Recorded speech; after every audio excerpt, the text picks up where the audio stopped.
campaign prepares an amazing table, but multiplayer is your meal. I could eat it every goddamn day, forever. It's like sitting around on the couch with 7 of your buddies, playing Halo multiplayer, trash talking. 2 men enter, the better man leaves. The lesser man is respawning, and that's Halo.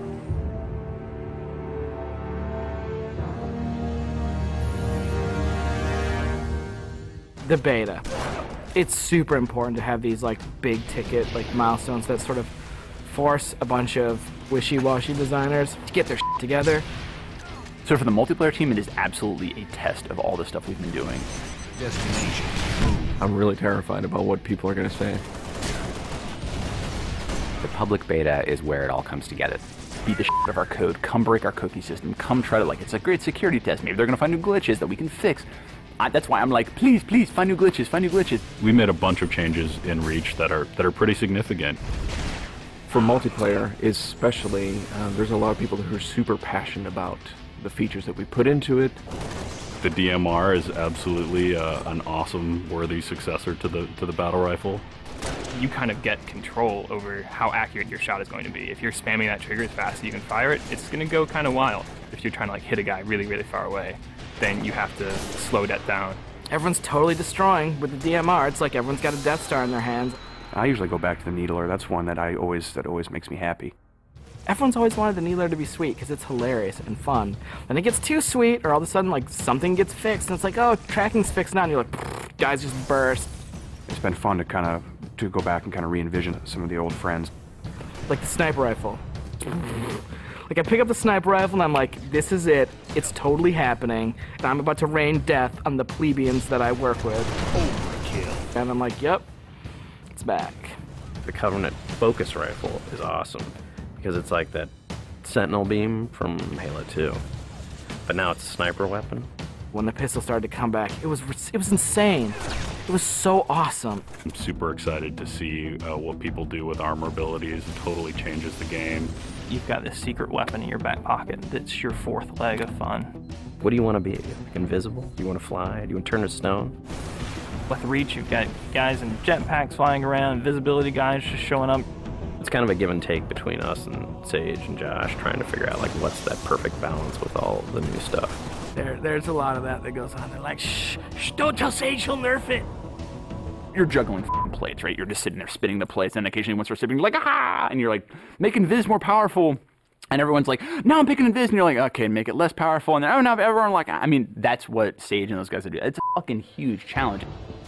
We don't ever want to create one super weapon that works in all cases, because that tends to make the game fairly dull. It's really up to the player to decide how do they want to play on a particular map. It's a choice. Double kill. That's, I think, Halo at its best is like making these choices. You start the game, and immediately you get to choose a loadout. You're making a single selection that includes your armor ability and your weapon. We sort of pair those intentionally. It breeds this smarter combat. You'll definitely notice a big difference in how the game functions. Right now, at this exact moment in development, Armor Lock's insane. It's super powerful. I love it. It is just fucking fun. There are 2 Slayer maps. There's Powerhouse, which is an asymmetrical map. Lots of indoor-outdoor action. Sword Base is a very vertical map. Moving around Sword Base is a completely different scenario when you've got a jetpack versus when you're sprinting. This time around, we decided to integrate all of the multiplayer maps within the campaign. Overlook is another Pioneer-style base. We're using it for a game type called Generator Defense. That's also a multiple loadout game type. Your loadouts are actually far more varied than, say, in Slayer. Boneyard is our largest map we've ever done in multiplayer. It's definitely the most complicated multiplayer space we've ever tried, and it's also a new game type. Invasion is this big team battle. We sort of sat down and said, let's try to make an objective game that has elements like Slayer and try to make that more fun. And we wanted a big, huge, lots of guys and all these fictional elements. We've added a couple new objective game types, Headhunter, Stockpile.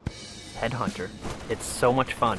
Like seeing a dude pick up skulls and then you cap him and seeing skulls fly out of his body, and then the mad dash to pick those things up. And there's a lot of tension as you're amassing skulls. It's the risk reward of gathering up a lot and banking all at once, or just doing it one at a time and not being a big target. Headhunter. Stockpile is a team game based on capture the flag. 2 teams each have their collection zone or stockpile. There are multiple flags on the map, and your goal is to grab a flag, take it to your goal. It's a game of capture and defense. We have what we call the party games.